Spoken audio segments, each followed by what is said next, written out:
안녕하세요. 미학적사진학교 황인선입니다. 지난 회에 이어서 이번 회에서는 사진과 함께하는 여행이란 제목으로 18가지 촬영 팁에 대해서 간단하게 조목조목 말씀을 드리고요. 간략하게 18가지를 추려서 말씀을 드리고 이후 강의에서 그 한 가지 한 가지를 상세하게 풀어서 여러분들하고 이야기를 좀 나누고자 합니다. 그래서 본 과정에 미학적사진학교의 여행사진 과정이 사실은 오프라인에서 2시간씩 10회에서 12회를 진행하던 부분을 전량 유튜브를 통해서 공개할 예정입니다. 그래서 이 강좌가 30회가 될지 40회가 될지는 모르겠지만 여러분들이 쭉 구독을 하시다 보면 여러분들은 어느 순간에 여행사진 전문가가 되어 있으리라고 저는 장담을 드리겠습니다. 자, 그러면 지금부터 하나하나에 대한 이야기를 좀 드려보도록 하겠습니다. 자, 제가 이제 여행 사진에서 있는 장면들을 하나씩 올려놨죠. 여행은 저렇게 내가 못 보던 부분, 또 모르던 사람, 그 시간과 공간에 대한 향수를 내가 이미지로 담아오는 그런 부분을 여행 사진이라고 이야기 드릴 수 있는 거죠. 자, 그러면 이제 첫 번째 여러분들이 여행지에서 무엇을 신경을 쓰고 어디에 가치를 두고 방문한 목적을 무엇으로 담아낼 것인지를 한번 고민해 보자는 얘기입니다. 여행지마다 사실은 독특한 인종, 사람이 다르죠. 문화, 예술, 그리고 독특한 건축물, 그리고 음식, 이게 되게 다양한 무궁무진한 소재들이 존재하고 있는 게 여행입니다. 그래서 지금 저 두 사진을 보고 계시지만 쿠바입니다. 참고로 저는 각 나라를 다니면서 빼놓지 않고 찍는 부분이 있습니다. 첫 번째가 재래시장이고요. 그 자체가 삶에 대한 부분이기 때문에 재래시장을 찍고 있고, 두 번째는 로컬 기차를 탑니다. 그래서 저 쿠바 기차를 탔는데 연착을 3시간 하는 바람에 하루가 다 날아갔던 그런 경험이 있습니다. 자, 어떤 면을 시각적으로 여러분들이 생각할 것이냐에 제가 한 10가지 정도를 나열해 봤습니다. 첫 번째, 물을 테마로 해서 여러분들이 사진을 찍을 수가 있어요. 두 번째, 건축을 좀 아시는 분은 건축물을 테마로 찍을 수 있고요. 세 번째, 그 지역의 예술에 대해서 여러분들이 깊이 들어가 보시는 것도 좋은 사진의 소재가 될 수 있습니다. 그 다음에 이제 사람이 있죠, 사람. 어린이, 노인, 청년, 기업인, 이런 분들을 여러분들이 사람을 대상으로 하는 거고요. 또 지역마다 종교적 특성을 갖고 있습니다. 그래서 특히 종교 국가인 경우에는 전 국민의 70~80%가 그 종교를 믿지 않습니까? 그래서 그런 종교에서 만들어져 있는 풍습 또는 행위, 그것으로 인한 축제, 이런 것들을 여러분들이 찍을 수 있고요. 또 다양한 스포츠들이 또 어느 사회에나 있지 않습니까? 그래서 그런 스포츠를 타켓으로 한번 찍어보시는 것도 한 가지 방법이고요. 다음에 도시마다의 어떤 아이콘들이 있습니다. 그 아이콘들을 여러분들이 어떻게 여러분들의 시각으로 담아낼 것이냐, 이것도 한 가지 방법이고요. 다음에 교통편도 보시면 대중화된 교통편 중에 일반적으로 마차가 하는 데도 있고요. 사람이 끄는 인력거가 있는 지역도 있습니다. 이런 것도 되게 재미난 소재가 되겠죠. 그 다음에 독특한 형태의 경제 습관, 이 경제 안에는 시장도 들어가고요. 또는 어떤 도시도 들어가고, 수산물 시장, 이런 것도 들어갈 수 있습니다. 그래서 경제 활동을 어떻게 찍느냐. 또 그들이 먹는 음식은 어떤 것들이 있느냐. 이런 부분들도 재미난 소재에 대한 부분이고요. 어느 지역이나 가면 현대와 과거가 공존하고 있습니다. 그 현대와 과거의 공존을 어떤 식으로 여러분들이 표현할 수 있을지. 그리고 지역에 따라서는 그 지역의 원주민이 존재합니다. 원주민들도 되게 좋은 소재라고 이렇게 볼 수가 있습니다. 그래서 여러분들이 여행지 또는 축제, 그 지역의 어떤 특정 지역을 찾아서 방문했을 때 어떤 가치를 여러분들이 담아오실 것인지를 한번 생각해보는, 즉 시각적으로 생각해보는 그런 시간을 갖고 가시는 것도 바람직한 여행이라고 보실 수 있고요. 사실 여행하고 사진하고는 뛸 수가 없습니다.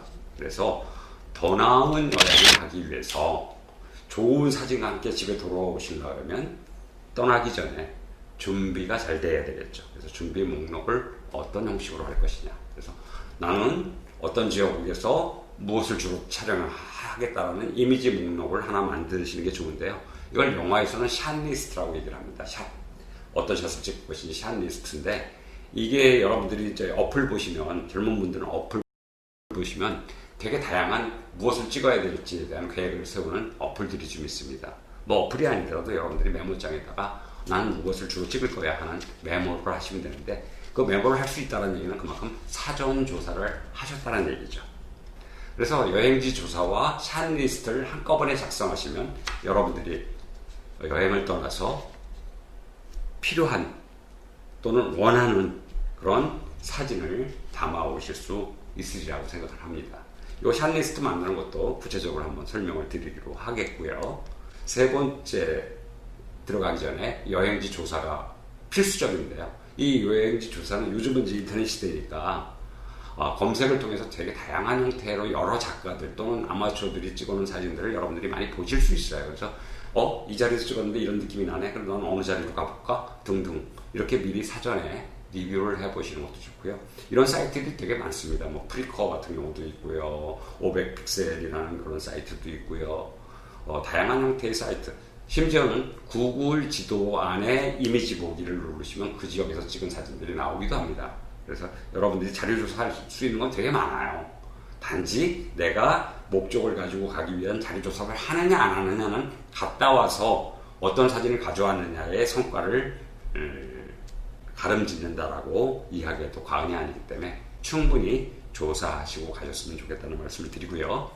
두 번째, 용도에 맞는 장비를 갖고 가시라는 얘기죠. 장비 리스트를 작성할 때 촬영 대상에 따라서 이런 사진들은 예를 들어서 근접해서 찍기 때문에 가능하면 광각사진이나 표준 렌즈를 베이스로 찍겠다라든지, 아니면 이런 사진은 망원으로 찍겠다든지, 이렇게 샷 리스트를 여러분들이 어떤 걸 찍기 위해서는 주력 렌즈를 무엇으로 하겠다 이렇게 생각하시면 됩니다. 예제 사진은 제가 몽골에서 찍었던 사진인데요. 동네 아이들하고 제가 이제 이렇게 전쟁놀이를 했어요. 결국은 제가 포로로 잡혔었는데 전쟁놀이를 하면서 애들하고 이렇게 언어는 안 통하지만 그런 부분들이 교류라는 것이 되면서 제가 사진을 담을 수 있었고요. 또 하나는 유목민의 게르에서 하룻밤을 묵어간 적이 있습니다. 그래서 게르에서 묵어갔는데 그 게르에 있는 주인이 낙타를 아침에 새벽에 끌고 가는 그런 모습입니다. 낙타를 풀어놨다가 저녁 때 또 낙타를 다 끌고 오고, 그런 모습들을 리얼하게 보실 수 있는 부분도 여행이 주는 묘미가 아닌가 이런 생각을 해봅니다. 자, 이제 사전 계획표를 작성하기 위해서는 여러분들이 이렇게 좀 리스트업을 잘 하시는데요. 프로들은 기본적으로 뭘 하냐면 컨셉을 짭니다. 컨셉. 그래서 탤러드 보드라는 그런 보드가 있어서 그 보드 위에 얹어가지고 사실 짜기도 하고요.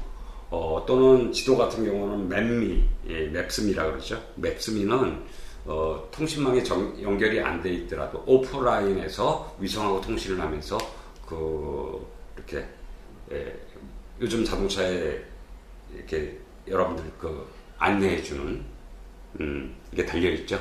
그거와 마찬가지로 걸어다니면서 내가 어느 지점에 있는지 정확하게 위치를 알려주는 그런 맵입니다. 그래서 여행을 떠나시기 전에 기본적으로 맵스미 정도는 깔아서 가시면 길을 잃지는 않습니다. 아주 구체적으로 잘 나오고요. 본인이 움직이면 따라서 움직입니다. 위치가. 그래서 오프라인을 위한 거고 전 세계 어디서나 사용이 되기 때문에 이런 것들은 미리 좀 준비를 하시면서 사전 계획서에 정리를 해두시면 좋으실 것 같고요. 그 다음에 너무 많은 기대치를 갖고 가지 마세요. 너무 많은 기대치를 가지고 가면 일행 사이에서 잘못하면 왕따가 됩니다. 저도 이제 촬영팀을 데리고 여러 나라, 세계 여러 나라를 다녀봤지만 자신의 욕심에 의해서 혼자 개별 활동하는 사람들은 진짜 다음 두 번 다시 데리고 가고 싶지가 않거든요. 마찬가지예요. 그래서 같이 이렇게 사진 여행을 하셔서 같이 가신다 그러면 리더에 의해서 정확히 맞춰주시는 게 모두가 다 좋은 사진을, 그 한 사람 때문에 몇 시간씩 기다리는 그런 상황이 발생이 되지 않고요. 또 뭐 가서 무슨 여권을 잃어버렸네 그래서 하루 그냥 꼬박 스테이하는 날 그런 사건도 에피소드들도 있습니다만은 여러분들이 가장 기본적인 목적은 파트너와 가능하면 모든 것을 맞춰간다라는 생각을 해주셨으면 좋겠습니다. 그래야 경치 좋은 전망을 찍고 그다음에 종교 중심지에 가서 종교적인 내용을 찍고 그 대신 종교 지역에 들어가서 찍을 때는 기본적으로 예의라는 게 있잖아요. 예를 들어서 불교 성지 같은 데 가면 당연히 맨발로 가야 되는 거 이런 거라든지 짧은 치마를 입으면 안 된다든지 이런 기본적인 것들을 서로 맞춰가는 그런 여행이 됐으면 좋겠고요. 도착 후에는 기본적으로 가볍게 작은 카메라 하나 메고 몇 바퀴 돌아보는 게 가장 중요해요. 찍는 게 중요한 게 아니라 돌아보면서 이러이러한 것들이 이러한 자리에 있네 하고 사전 탐방을 하고 검토한 후에 본격적으로 스케치한 카메라를 베이스로 해서 자신이 메인 카메라를 들고 촬영에 임하는 게 좋아요. 안 돌아보시고 카메라 갖고 무작정 나가시는데 좋은 사진 건져지지 않습니다. 미리 탐색해서 이 자리에서 이렇게 찍으면 좋겠고 하고 예상 계획을 세우시고 한 바퀴 돌아보시기를. 그 다음에 이제 시간을 우리가 보면요, 좀 이렇게 아침에 좀 이렇게 일어나서 새벽에 움직이는 분이 좋은 사진을 건지더라고요. 또 밤늦게까지 찍는 사람이 좋은 사진을 건져요. 그렇다고 무조건 찍기 위해서 아침부터 밤늦게까지 움직이라는 얘기가 아니고요. 기본적으로 빛이 좋은 시간대는 반드시 그 시간대는 사진과 사진기를 대동하고 사진을 찍을 수 있었으면 하는 바람에서 제가 말씀을 드리는 겁니다. 그래서 보통들 이 시간들을 낭비를 하시는 것 같아요. 그 시간에 가서 술을 한잔 하신다든지 그러기 이전에 찍고 나서 늦게 하시더라도 그런 게 낫다. 그래서 좋은 샷 타이밍에는 사진에 집중하시면 좋은 사진들을 지금 찍을 수 있는데, 참고로 왼쪽에 그 스님들 있는데 탁발하기 전에 새벽 4시에 찍은 사진입니다. 새벽 3시에 제가 사찰을 갔더니 그 사찰에서 불경을 외우는 독송을 하고 있는 모습을 좀 재미나게 찍은 적이 있거든요. 재미나게 찍었어요. 저 혼자 찍었죠. 그러니까 3시에 갔으니까 그 시간에 전부 기상해서 스님들이 독경을 하는데 너무 경건해서 샤타 소리마저도 울릴 수 있는 그런 시간대였어요. 그래서 이것도 마찬가지로 이제 탁발하기 전에 스님들이 준비하는 모습을 미리 찍은 거고요. 오른쪽 사진은 야시장이 불이 들어오면서 찍기 시작한 사진이라고 보시면 됩니다. 그래서 기본적으로 이런 시간대를 여러분들이 놓치지 않으셨으면 좋겠고요.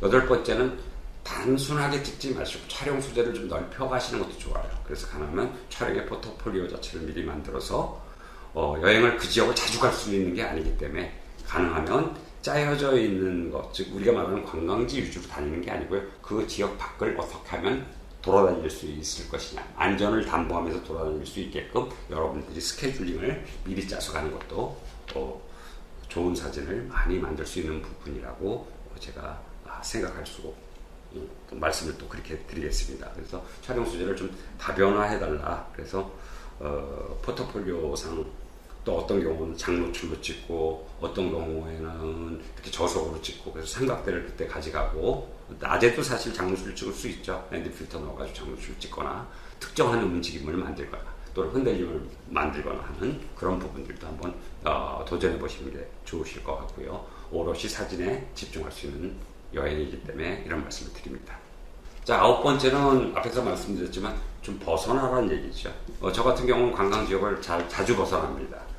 관광지역을 벗어나서 일반인 지역이 있는 데를 가면 되게 다양해요. 우리가 가던 데가 아니라 생판 모르는 마을에 들어가서 찍다 보면 순수하게 그 나라 사람들이 살고 있는 모습을 담을 수 있어요. 우연히 길 가다가 축제를 만날 수도 있고요. 에피소드도 있는데 몽골에서 제가 찍어놓은 분들은 나담이라는 거 축제를 하기 위해서 지역 축제를 하는 장면인데요. 모여있는 장면인데 저 중에 한국말을 되게 유창하게 하시는 분이 한 분 있어서 깜짝 놀랐습니다. 한국에서 한 4년 정도 이렇게 일을 하다가 가셨다고 그러는데 그 지역에 유지더라고요. 그래서 그분하고 이런저런 얘기하고 이렇게 그랬던 기억이 나네요. 단지 제가 정해진 관광 코스만 다녔으면 저런 분들 못 만났겠죠. 그래서 지역을 좀 벗어나는 것도 한 가지 여러분들이 다변화된 소재를 찍을 수 있지 않을까 이렇게 말씀을 드려보고요. 10번째는 그 지역의 아이콘이라고 하는 걸 어떤 식으로 찍을 것이냐 이거죠. 좀 다른 방면으로 찍어라.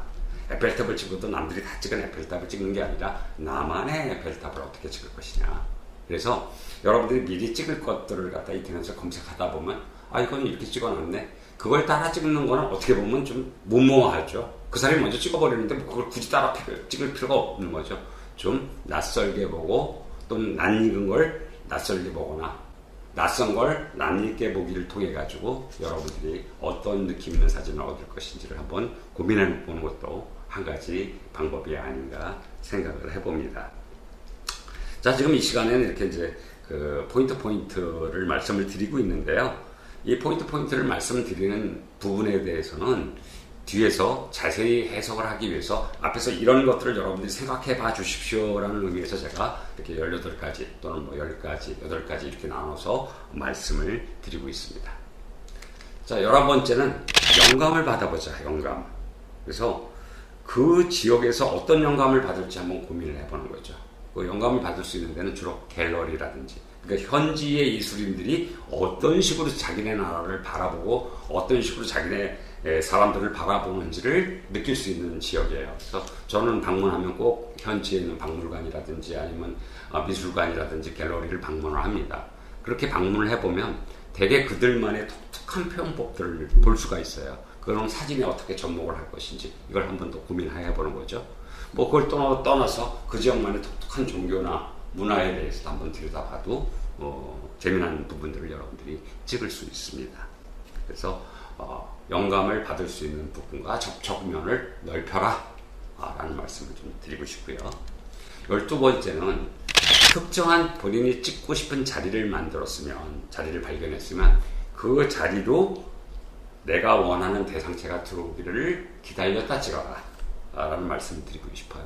뭐 여행이라고 급하게 막 훅 지나가는 게 아니고요. 한 자리 여러 개를 찍으려고 하지 말고 한 자리에서 한 장을 제대로 찍는다라고 생각하고 찍으시면 돼요. 왼쪽에 있는 건 몽골 사진인데요. 저쪽이 도로예요. 도로 쪽으로 소들이 막 가니까 주인이 뛰어나와요. 그래서 이 정도에서 뛰어서 화면 안에 들어오겠다 하고 미리 초점을 맞추고 기다린 상태에서 뛰어 들어왔을 때 샷다를 누르는 겁니다. 이거 되게 동적으로 보이죠?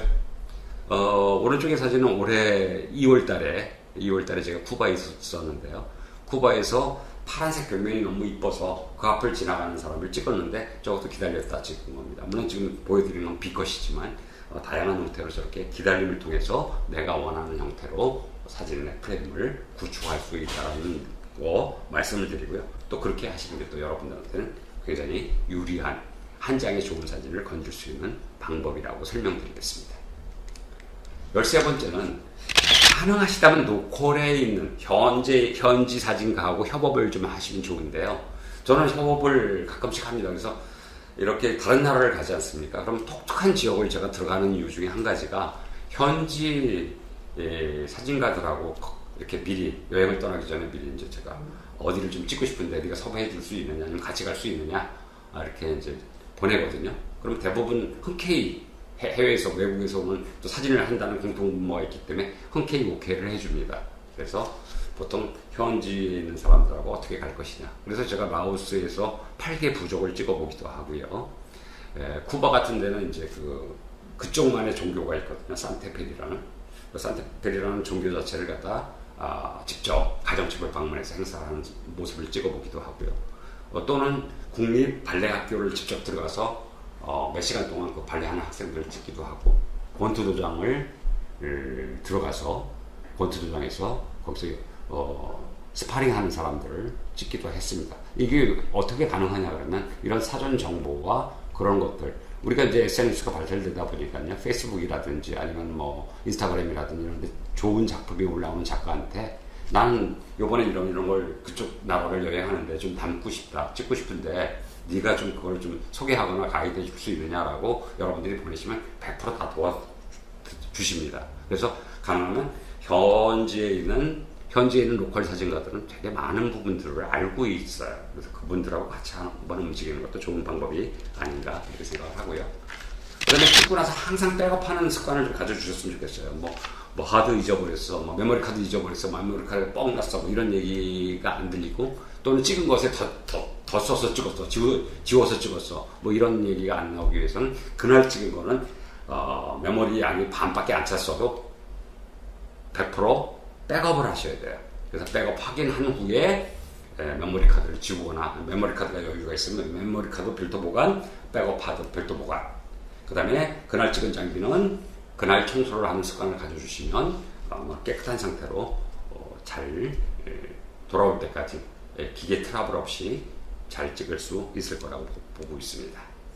자, 15번째는 여행 사진의 성공과 실패 요소를 항상 갔다 와서 피드백할 필요가 있어요. 그래서 저 같은 경우는 이제 주로 이렇게 갔다 오면 그 사진을 제자들하고 같이 가니까요. 사진을 이렇게 봐주죠. 보고 이런 거 자체를 좀 보완해서 내일 찍어보세요라고 이렇게 설명을 해줍니다. 그래서 가끔씩 이렇게 피드백 하고요. 저 자신 같은 경우는 돌아와서 10가지 잘하는 점, 10가지 잘못된 점을 항상 기록을 남겨줍니다. 그래서 제 폴더에 보면 텍스트가 붙어 있어요. 텍스트 파일로 써서 집어넣습니다. 그래서 다음번 갈 때 그 지역 갈 때 다시 꺼내 보거든요. 그러면 이제 그 다음에 보완해야 될 것들이 보완돼서 두 번째 갈 때는 보다 더 좋은 사진을 얻을 수 있게 된다고 말씀드릴 수 있고요. 자, 오늘은 이렇게 간단하게 15가지를 베이스로 여러분들한테 설명을 좀 드렸고요. 기타 이제 뭐 여러 가지 요소들이 있습니다. 근데 이건 이제 뒤에서 아주 상세히 설명하기 위해서 제가 18가지 중에 3가지를 뺐어요. 뺀 것 중에 하나가 재래시장은 반드시 찍어라. 그러면 재래시장은 어떻게 찍을 것이냐. 그건 하우투가 있기 때문에 이렇게 하우투가 있는 것들은 여기서 좀 18가지 중에서 빼고 오늘은 15가지를 여러분들에게 전달해 드렸습니다. 다음 시간에는 이제 조금 실무편으로 들어가서 본격적으로 여행 사진을 어떻게 테마를 잡고 어떠한 형식으로 찍을 것인지에 대해서 좀 더 상세히 설명하기로 하고요. 이번 시간 강의는 여기서 마치도록 하겠습니다. 감사합니다.